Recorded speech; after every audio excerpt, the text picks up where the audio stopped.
All right, we're going to do a video analysis here on Zach. Zach has been on the program for quite a while now. I love the creativity of using the tallow drill inside what looks like a garage. Let's see what we got. Looks pretty solid on the onset.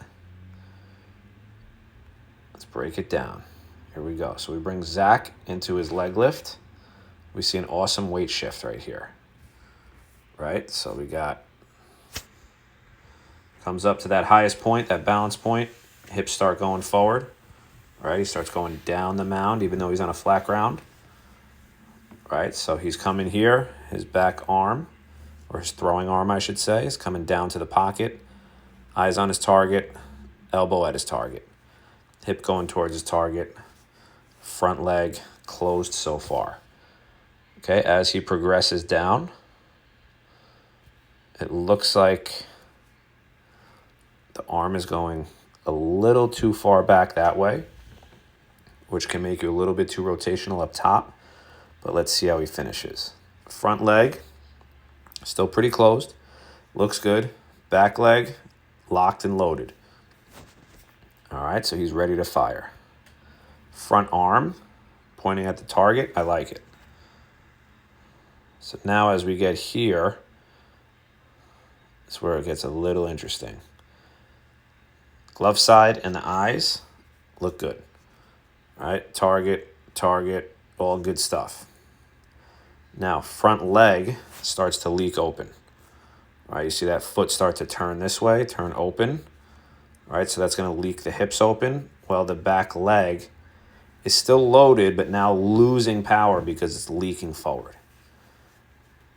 Okay, you want to be in this position as long as possible. And then when you get to this position where that foot opens up, you want it because you want to get there and have it open up because this is coming down and this is opening. So what we're seeing here is he's opening and getting into front foot strike, and his back leg is just along for the ride. So he's very front leg dominant. It's almost as if he's taking that front leg and just reaching forward instead of driving forward through the back hip like you would on the medicine ball drills we do in the program. Right? So if you just take a look at that front leg here, you're taking a big stride forward, but you're not driving that back leg. Because then what happens is now you enter front foot strike, and now your hips are starting to turn over. Right? Now we're seeing you open up, we're seeing your back leg come through, and then follow through. Right? I understand that you're indoors with sneakers on what looks like a garage floor. It's much different than having spikes on and being on a bullpen mound in a game situation. So I do understand that aspect, but I just want you to understand where it's coming from mechanically, right? So we want to keep that front leg closed as long as possible. And when it opens, we want it to open because of this back hip going forward and getting you to rotate hard instead of reaching with the front leg. Okay, so that's something I want you to be conscious of in the medicine ball drills.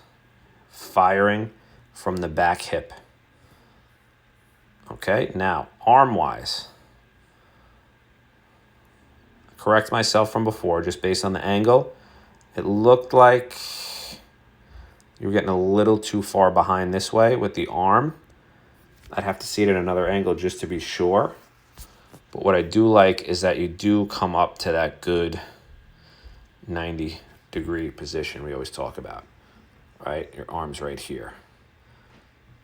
Pretty much set to 90, right in that range we talk about. Again, head right on target, glove side right on target. Regardless of the back hip not firing how we'd like, that front leg is stable. Right, so you're strong enough to produce stability in that front leg because you see it pop right there. And when it pops, right, we see the back hips launch, boom. going right over. So that's nice and stable in that front leg.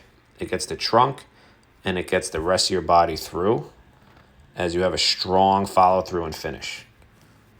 All right, we got you right here. Even better than that. We got you right here.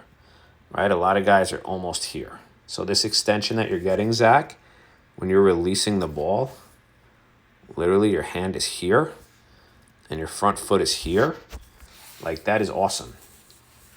You are getting great extension, especially relative to your height. And as an undersized guy, we need to maximize that as much as possible. So that is really, really good.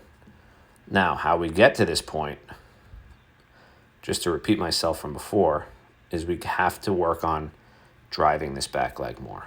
Drive that back leg more, this will stay closed longer. You're going to get a lot more power, a lot more rotation out of that. The upper body looks good. Like I said, it could tweak you a little bit on saying you're getting a little too far behind your body with the arm. Might just be something to be conscious of. Maybe you could send me a couple more angles of you doing this, just so I'm sure. But you do get up to that good throwing position right here. So I'm not totally concerned about it. Typically that becomes an issue if you're getting too rotational up top. And it doesn't look like that's the case, where guys are kind of twisting and turning like they're Felix Hernandez, which obviously he's a Cy Young winner because he did it correctly. But a lot of us young guys trying to do it, we're not doing it correctly, and we end up throwing across our body, which is what we don't want. With Zach, he is definitely not throwing across his body. You're getting up to this launch position here, right? Arm is fully loaded. Front leg is stable. And we just see the hips launch forward, energy out through the ball. Super strong front side. All right, look at this glove side. Very impressed with this glove side. You reach and then pull it right to you. That is awesome. And come forward. So the biggest things I want you to work on, Zach, are driving with that back hip through the med ball drills. Right? Try to keep this front leg closed more so that way you have time when you get to that optimal position here to really explode through the hips. We want to continue to get stronger and bigger, right? Definitely want to clean up the eating. I know we've been talking about that a lot. We got to get some muscle. We got to get some weight on that frame. Doesn't even have to be muscle.